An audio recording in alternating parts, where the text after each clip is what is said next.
Welcome to star 9 news. Vizianagaram జిల్లా గజపతి నగరంలో CI Prabhakar గా సేవలు ప్రశంసనీయమని బొబ్బిలి డీఎస్పీ శ్రీనివాసరావు అన్నారు. ఆదివారం రాత్రి గజపతి నగరంలోని ఓ ప్రైవేటు ఫంక్షన్ హాల్లో బదిలీపై వెళ్తున్న సీఐ ప్రభాకర్ కు ఘనంగా వీడ్కోలు పలికారు. సేవలు అందించడంలో ప్రత్యేకమైన గుర్తింపు తెచ్చుకున్నారని అన్నారు. అనంతరం ప్రభాకర్ కు శాలువాలు కప్పి జ్ఞాపిక అందజేసి సత్కరించారు. ఎస్ఐలు మహేష్, లక్ష్మణరావు, లక్ష్మీ ప్రసన్న కుమార్, ఆంధ్ర ఎస్ఐ బొడ్డుదేవి తదితర పోలీస్ సిబ్బంది పాల్గొన్నారు.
ఫిబ్రవరిలో జాయిన్ అవ్వడం జరిగింది. అయితే ఏదైతే మన ట్రాన్స్ఫర్ ఆర్డర్స్ వచ్చాయో చూసుకునేసరికి మా ఎస్పీ గారు మన ఒక విషయం చెప్పారు. నువ్వు అదృష్టవంతుగా తన మంచి ఏరియాకి పీస్ఫుల్ ఏరియాకి వెళ్ళిపోతున్నావు అని చెప్పేసి అక్కడ అనకాపల్లి ఎస్పీ గారు చెప్పడం జరిగింది. సరే, నాకు కూడా ఇన్ఫర్మేషన్ ఏంటి ఇదంతా పీస్ఫుల్ ఏరియా అని చెప్పేసి తర్వాత నా దగ్గర సిబ్బంది ఎవరున్నారా, నా ఆఫీసర్స్ ఎవరు అని చూసుకునేసరికి ప్రభాకర్ గారు, అలాగే బొబ్బిలి రూల్ సెంటర్లో తిరుమలరావు గారు, నాగేశ్వరరావు బొబ్బిలి కాంగ్రెస్ ఉన్నారు. ముగ్గురితో కూడా పరిచయం ఉంది. ప్రభాకర్ నేను కలిసి చేయలేదు కానీ బట్ ప్రభాకర్ గారు కూడా నేను ఇంటెలిజెన్స్లో ఉండేటప్పుడు అప్పుడప్పుడు ఆయన వచ్చి కలవడం. రూరల్ ఎక్స్పీరియన్స్ చెప్పాలి. నేను గతంలో ఫస్ట్ చిప్పుపల్లిలో పనిచేశాను. సుమారుగా 3 సంవత్సరాలు ఎస్ఐగా పనిచేశాను. తర్వాత గట్టిగా స్వల్పకాలం చేసిన మళ్ళీ పాచిపేటలో ఆల్మోస్ట్ 2.5 years పనిచేశాను.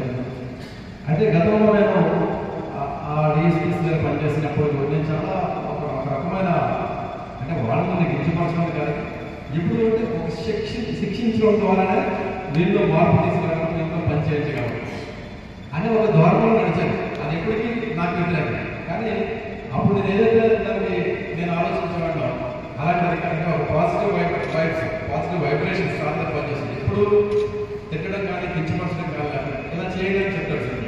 దాన్ని నేను ఈజీగా క్యాచ్ చేసుకోగలను. ఎందుకంటే గతంలో నేను ఏం ఆలోచించుకున్నాను, ఇలా ఉండకూడదు, ఎంత హింస అంటే నేను ఉద్యోగం రిజైన్ చేసేటువంటి బెస్ట్ ఏమో, ఇంటికి ఈ టార్చర్ నేను భరించలేకపోతున్నాను అని చెప్పేసి అలాంటి పరిస్థితి నుంచి నేను అంటే నేను కొంచెం పర్సనాలిటీ డెవలప్మెంట్కి సంబంధించి కానీ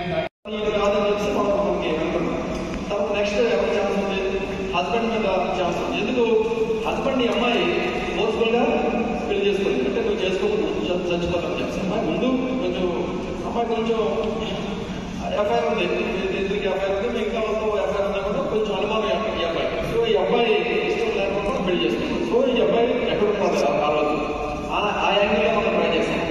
ఆ యాంగిల్లో ట్రై చేస్తే అబ్బాయి ఫోను మెయిన్ రెగ్యులర్ గా వాడే ఫోను సిమ్ తీసేసాడు, వాట్సాప్ రన్ చేస్తాడు. సో మనకు లొకేషన్ రావడానికి కష్టం. నీకు ఎప్పుడు తెలిసింది ఈ అమ్మాయి చనిపోయి మీ భార్య చనిపోయినట్టు ఎప్పుడు తెలిసింది అంటే నాకు నెలవారు 10 గంటలకు తెలిసింది. అక్కడ ముందు రోజు నైట్ చనిపోయింది. కానీ అబ్బాయి ఎక్కడ ఉన్నాడు వెరిఫై చేస్తే వైజాగ్ ఉన్నాడు. అబ్బాయి ఫ్రెండ్స్ సెక్యూర్ చేసి ఆ ఫ్రెండ్కి మెసేజ్ అది నైట్ 2కి వెళ్ళింది. సో ఈ అబ్బాయి కూడా నైట్ 2కే తెలిసింది చనిపోయింది. అవసరం రోజు 3 గంటలకు వచ్చాడు. సో మన అనుమానం కొంచెం నిజమైంది. తీసుకొచ్చి మాట్లాడిన నేను లింక్ డివైస్ అనే వాట్సాప్ లో లింక్ డివైస్ అనే ఒక ఆప్షన్ ఉంటుంది, రెండు సైడ్ డాట్స్ పడుతుంది. ఆ లింక్ డివైసెస్ వాడుతుంటారు. అంటే అమ్మాయి ఏ మెసేజ్ ఎవరు పెట్టి చూస్తుంటారు, ఈడు ఏ మెసేజ్ ఎవరు పెట్టినా అమ్మాయి చూస్తున్నారు. అంటే ఈ అమ్మాయి మీద వాడికి అనుమానం ఉన్నదంటే మనకి అక్కడ ఎస్టాబ్లిష్ అయింది. సో సబ్సిక్వెంట్ గా క్వశ్చన్ చేస్తే ఈ అబ్బాయి వైజాగ్ నుంచి బయలుదేరి అదే రోజు నైట్ వచ్చేటికి నైట్ వచ్చిన అమ్మాయి